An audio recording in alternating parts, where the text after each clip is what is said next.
నమస్తే తెలుగు వన్ న్యూస్కి స్వాగతం. అఫ్సన్ రాయేష్ గారు ప్రముఖ రాజకీయ సామాజిక విశ్లేషకులు ఉన్నారు మనతో. నమస్కారం రాయేష్ గారు. నమస్కారం.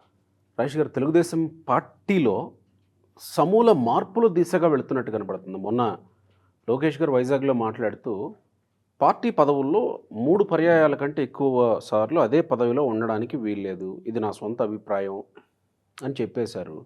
అంటే ఆయన అంత ఓపెన్గా చెప్పేశారంటే డెఫినెట్గా అది జరగబోతుంది, ఆల్రెడీ ఒక డిస్కషన్ అయ్యిందని ఖచ్చితంగా అనుకోవచ్చేమో కదా.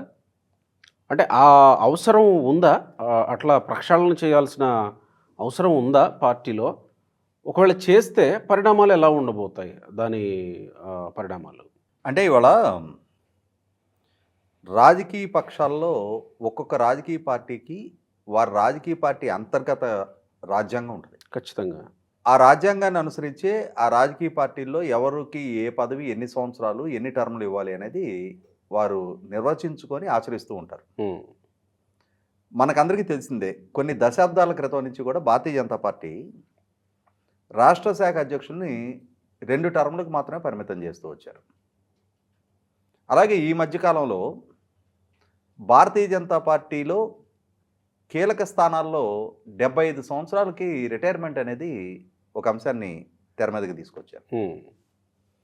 నరేంద్ర మోడీ గారికి రాబోయే సెప్టెంబర్ 17వ తారీఖుకి 70 సంవత్సరాలు నిండుతాయి కాబట్టి ఆయనకు కూడా రిటైర్మెంట్ ఇస్తారా అని కూడా చర్చ జరుగుతుంది. అది వర్తిస్తుందా లేదా అనేది జరుగుతుంది. అవును. కాబట్టి ఏంటంటే తెలుగుదేశం పార్టీ కూడా రేపు మార్చి 29వ తారీఖుకి 43 సంవత్సరాల ప్రస్థానం పూర్తి చేసుకోబోతుంది పార్టీ ఆవిర్భావం జరిగి. ఇప్పటికీ 10 అసెంబ్లీ ఎన్నికలను ఎదుర్కొంది, 6 సార్లు నెగ్గింది, అధికారంలోకి వచ్చింది, 4 సార్లు ఓటమి చెందింది. అంటే 4 దశాబ్దాల పైగా ప్రస్థానం, సుదీర్ఘకాలం చట్టసభలకు ప్రాతినిధ్యం వహిస్తూ వచ్చిన అనుభవం, ప్రతిపక్షంగా పాలకపక్షంగా ప్రజలతో మమేకమై ఉన్న పార్టీగా వాళ్ళ పార్టీలో కొన్ని సంస్కరణలు తెచ్చుకోవాలి అని చెప్పని ఆలోచన చేయడానికి మనం తప్పట్టాల్సిన ఎస్టీఎం లేదు అక్కడ. అంటే లోకేష్ గారు ప్రస్తావించిన అంశం కూడా ఏం చెప్పారు అని అంటే, ఆయన ప్రభుత్వంలో పదవుల గురించి ప్రస్తావించాలి. అవునవును. పార్టీలో నేను ఇవాళ జాతీయ ప్రధాన కార్యదర్శిగా కొనసాగుతున్నా, 3 సార్లు నుంచి నేనే కొనసాగుతూ ఉన్నా, ఈ టెన్యూర్ నేను తప్పుకోవాలి అని అనుకుంటున్నా, ఇది ఒక ట్రెండ్గా నాతోటే బిగిన్ చేయాలనుకుంటున్నా.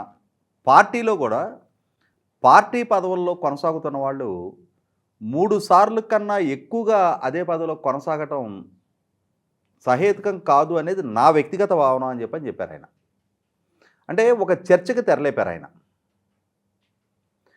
ఇవాళ ఏం జరుగుతుందంటే 40 సంవత్సరాల పైగా ఈ తెలుగుదేశం పార్టీ ప్రస్థానంలో పార్టీకే తొలినాటి నుంచి ఈనాటి వరకు అంకితమైన కుటుంబాలు చాలా ఉన్నాయి.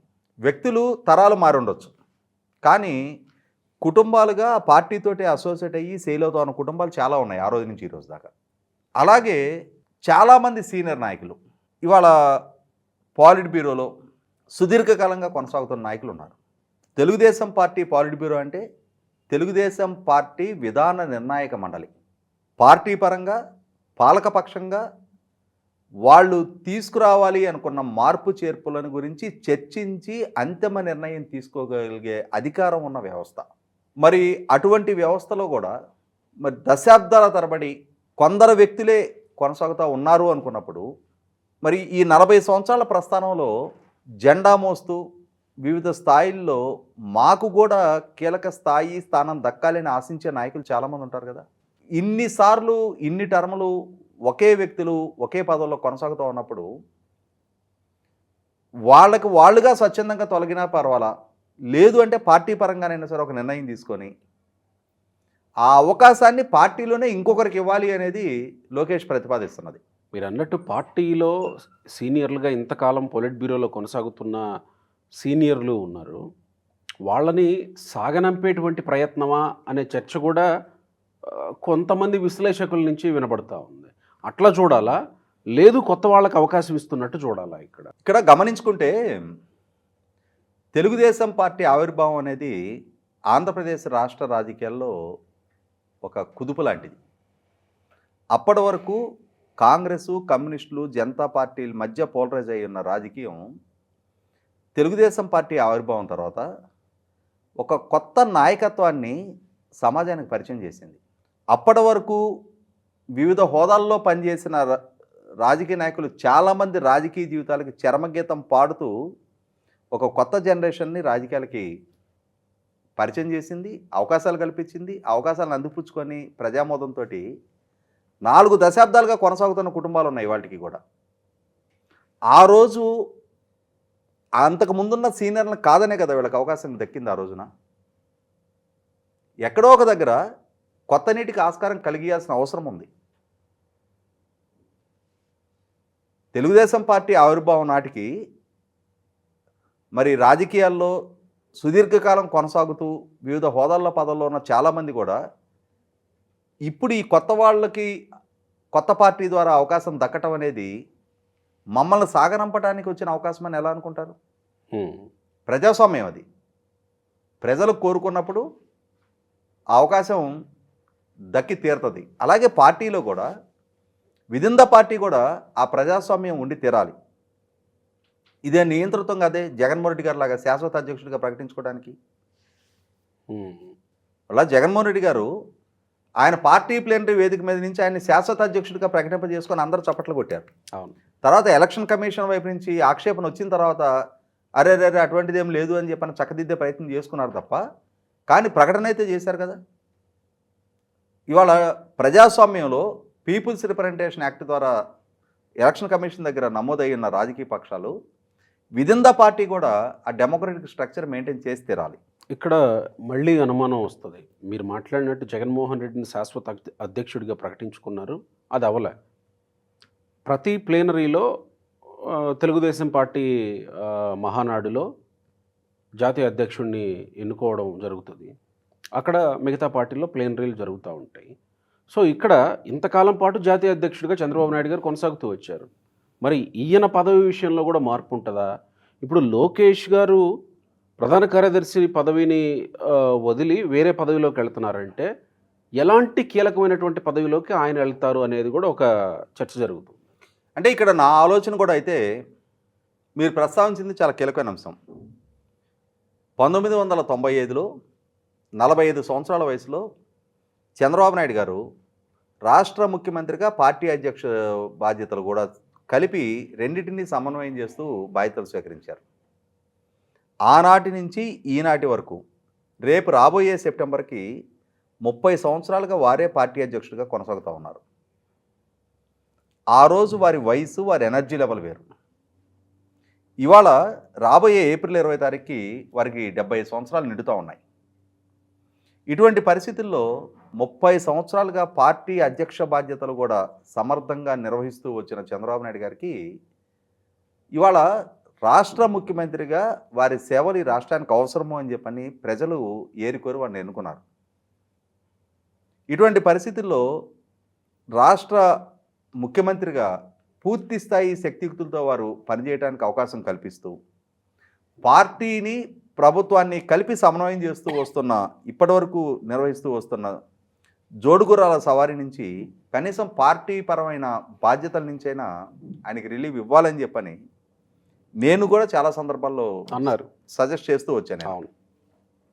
కాబట్టి ఎలా అయితే 40 సంవత్సరాల వయసులో చంద్రబాబు నాయుడు గారు పార్టీ అధ్యక్ష బాధ్యతలు ముఖ్యమంత్రి పదవి స్వీకరించారో, ఇవాళ నారా లోకేష్ కూడా మొన్న జనవరి 23వ తారీఖుకి 42 సంవత్సరాల నుండి 43 సంవత్సరాలకు అడుగుపెట్టడం జరిగింది. తను 2009వ సంవత్సరం నుంచి పార్టీ అంతర్గత వ్యవహారాల్లో క్రియాశీలకంగా వ్యవహరిస్తూ వస్తున్నాడు. 3 సార్లుగా జాతీయ ప్రధాన కార్యదర్శిగా కొనసాగుతూ ఉన్నాడు. పార్టీ పరమైన సమూల ప్రక్షాళనకి చాలా కార్యక్రమాల్లో తను నిమగ్నమై ఉన్నాడు. ఇవాళ తన ఆధ్వర్యంలోనే మొట్టమొదటిసారిగా పార్టీ కార్యకర్తల సంక్షేమ నిధి ఏర్పాటు జరిగింది. అలాగే తన ఆధ్వర్యంలోనే పార్టీ కార్యకర్తలకి ఇన్సూరెన్స్ సౌకర్యం కల్పించడం జరిగింది. అంటే కీలకమైన మార్పు చేర్పులకి తనే అర్జుడిగా ఉన్నాడు. అలాగే 2009 ఎన్నికల మేనిఫెస్టో సందర్భంగా కూడా మనీ ట్రాన్స్ఫర్ అని చెప్పని ఇవాళ దేశంలో అన్ని రాష్ట్రాలు కేంద్ర ప్రభుత్వంతో సహా అమలుపరుస్తున్న డైరెక్ట్ బెనిఫిట్ ట్రాన్స్ఫర్ విధానాన్ని మొట్టమొదటగా ఈ దేశంలో ఒక రాజకీయ పక్షం తరపున పరిచయం చేసిన నాయకుడు, మేనిఫెస్టోలో పెట్టించిన నాయకుడు లోకేష్. అప్పటి వరకు ఈ నగదు బదిలీ అనే అంశమే మన దేశంలో చర్చనీయాంశం కాదు. కాబట్టి ఇప్పుడు జనరేషన్తో కంపేర్ చేసినప్పుడు ఉన్నత విద్యావంతుడిగా దశాబ్దంన్నర కాలంగా పార్టీ అంతర్గత రాజకీయాల్లో, ప్రభుత్వ వ్యవహారాల్లో కూడా యాక్టివ్ పార్టిసిపెంట్గా ఉన్న లోకేష్ పార్టీ అధ్యక్ష బాధ్యతలు చాలా సమర్థంగా సమన్వయం చేసుకుంటూ మంత్రి పదవికి అటు అధ్యక్ష బాధ్యతలను కూడా సమర్థంగా సమన్వయం చేసుకుంటూ నిర్వహించగలడని చెప్పి నేను భావిస్తున్నా.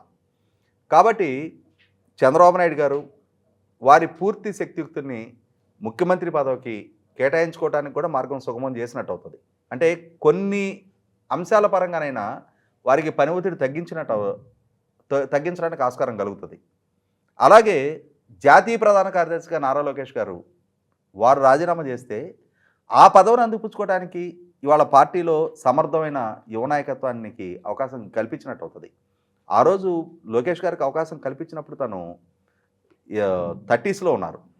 మరి ఆ ఏజ్లో అంత సమర్థంగా తను పార్టీ అంతర్గత కార్యకలాపాలను నిర్వహించగలిగినప్పుడు జగన్మోహన్ రెడ్డి గారు లాంటి ఒక విధ్వంసకారుడితోటి సమర్థంగా పార్టీని పోరాటానికి సమాయత్తం చేయగలిగినప్పుడు, సుదీర్ఘకాలం పాదయాత్ర చేయగలిగినప్పుడు, యువగళం అనే ఒక పాదయాత్రతోటి ఒక గేమ్ చేంజర్గా యువతని పార్టీకి చేరువ చేయగలిగినప్పుడు, ఇవాళ తాము వాగ్దానం చేసిన 20 లక్షల ఉద్యోగ కల్పన హామీ దిశగా తను పారిశ్రామిక పెట్టుబడులు రప్పించడానికి సుదీర్ఘ కసరత్తు చేస్తూ ఉన్నప్పుడు, ఫలితాలు రాబడతా ఉన్నప్పుడు లోకేష్ ఆకాంక్షించినట్టుగా కొత్త జనరేషన్కి ఆస్కారం కలిగటం అనేది తప్పు కాదు. చంద్రబాబు నాయుడు గారు జాతీయ అధ్యక్షుడి స్థానం నుంచి పక్కకు జరిగి లోకేష్ గారికి ఆ స్థానం ఇస్తే పార్టీలో ఉండే అందరికీ చాలామంది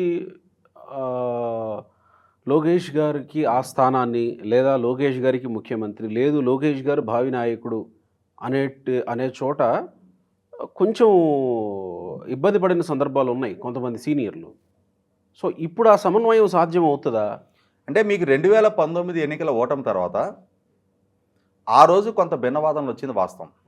ఎందుకంటే ఆ ఎన్నికల సందర్భంగా, ఆ ఎన్నికలకు ముందు, ఎన్నికల ఓటమి తర్వాత కూడా ఆంధ్రప్రదేశ్ రాష్ట్ర రాజకీయాల్లో అత్యంత దారుణంగా ట్రోలింగ్కి గురైన నాయకుడు లోకేష్. సొంత పార్టీ నేతల నుంచి కూడా లోకేష్ సామర్థ్యాన్ని శంకించారు.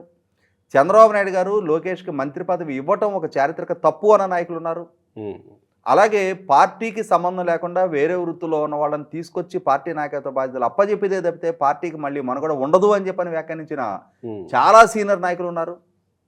కానీ అటువంటి వాళ్ళకి, తన ప్రత్యర్థులకి కూడా, అంటే పార్టీలో ఉండి తన సామర్థ్యాన్ని శంకిస్తున్న వాళ్ళకి, అలాగే రాజకీయంగా తన ప్రత్యర్థులకు కూడా లోకేష్ తన సామర్థ్యాన్ని మెరుగుపరచుకోవటం ద్వారా, తన సామర్థ్యాన్ని నిరూపించుకోవటం ద్వారా ధీటైన సమాధానం చెప్పడం జరిగింది.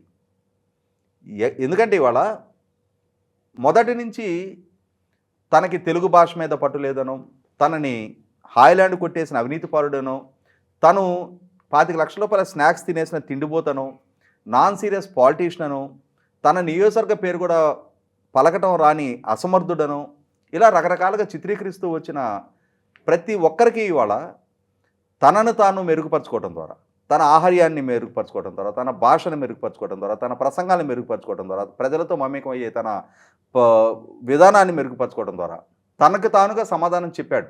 ఎటువంటి షార్ట్ కట్స్కి ఆస్కారం కలిగకుండా కరెక్ట్ తనను తాను మలుచుకున్నాడు. గుసగుసలన్నీ కూడా, ఒకనాటి గుసగుసలన్నీ కూడా ఇప్పుడు సద్దుమణిగాయి. ఆ గుసగుసల స్థానంలో అదే నాయకుల నోటి వెంట లోకేషే సమర్థుడు, లోకేషే అసలు సిసల వారసుడు అన్న వ్యాఖ్యానాలు, కితాబులు కూడా మనం విన్నాం. అంటే ఇక్కడ జాతీయ అధ్యక్షుడు అనే పదవి నుంచి చంద్రబాబు నాయుడు గారు పక్కకి జరిగితే అనే ప్రశ్నార్థకాన్ని Telugudesam party cadre, Telugudesam party సీనియర్లు, మొత్తం నాయకత్వం అంతా మూకుమ్మడిగా యాక్సెప్ట్ చేసే పరిస్థితులు ఇప్పుడు ఉన్నాయి. అంటే ఇక్కడ అంటే లోకేష్ గారు అవుతారా లేదా అనేది కాదు నేను ఆహా, అంటుంది. ఇక్కడ ఆయన- నేను చెప్తున్నది కూడా ఏంటంటే ఉమ్, చంద్రబాబు నాయుడు గారిని తొలగించటం వేరు, తొలగించడం కాదు కదా. ఇక్కడ జరుగుతున్నది అది కాదు కదా. ఉమ్, చంద్రబాబు నాయుడు గారిని బలవంతంగా ఆ పదవి నుంచి తొలగించిన పక్షంలో ఉమ్, అరే మన నాయకుడికి ఇటువంటి అవమానకర నిష్క్రమణ అని చెప్పని ఆవేదన చెంది తిరగబడే శ్రేణులు ఉంటారు. రైట్. కానీ ఇక్కడ జరుగుతున్నది అది కాదు. ఉమ్, 30 సంవత్సరాలుగా వారి మార్గనిర్దేశంలో పార్టీ నడుస్తూ ఉంది. ఉమ్, వారిచ్చిన ఆదేశాలను పాటిస్తూ వస్తున్నారు. ఉమ్, ఈ రోజుకి వారే పార్టీలో సుప్రీం లీడర్. కానీ వారి వయసు రీత్యా 2 బాధ్యతలు వారే నిర్వహిస్తున్న నేపథ్యంలో వారి వారసుడితోటి దాన్ని భర్తీ చేస్తే బాగుంటుంది అనేది ప్రతిపాదన. సో ఎలాగో గౌరవ అధ్యక్షుడిగా కొనసాగొచ్చు కదా పార్టీ. డెఫినెట్గా అంటే ఇది మీ అభిప్రాయమా లేకపోతే? నా వ్యక్తిగత అభిప్రాయం. Okay. నేను ఇది చర్చనీయాంశం కూడా కావాలని కోరుకుంటున్నా. ఓకే. ఎందుకంటే ఉమ్, 1995లో చంద్రబాబు నాయుడు గారు పార్టీ అధ్యక్షుడి బాధ్యతలు స్వీకరించిన నాడు 26 సంవత్సరాల వయసులో నేను మా గ్రామ తెలుగుదేశం పార్టీ అధ్యక్షుడిగా ఉండేవాడిని. ఉమ్, ఇవాళ నాకు 56 సంవత్సరాలు వచ్చాయి. నేనే వయసు పైబడిందేమో అని అనుకుంటున్నా. మీకు నాకు ఉమ్, వారు 75 సంవత్సరాలు నిండబోతా ఉన్నాయి ఇంకొక 2 నెలల్లో. ఉమ్, అంటే ఖచ్చితంగా వారు పూర్తి ఎనర్జీతోటి ఈ రాష్ట్రానికి సేవలు అందించాల్సిన అవసరం ఉన్న దృష్ట్యా ఇవాళ తన నీడలో, తన అడుగుజాడల్లో, తన మార్గనిర్దేశంలో, అదే సందర్భంలో ప్రతిపక్షంలో, అధికార పక్షంలో ఉమ్, అన్ని బాధ్యతల్ని సమర్థంగా నిర్వహిస్తూ రాటుదేలుతూ ఉన్నత విద్యావంతుడిగా డౌన్ టు ఎర్త్ నాయకుడిగా ఎదిగొచ్చిన లోకేష్కి ఆ అవకాశం కల్పించడంలో తప్పు లేదు అని చెప్పని నా భావన.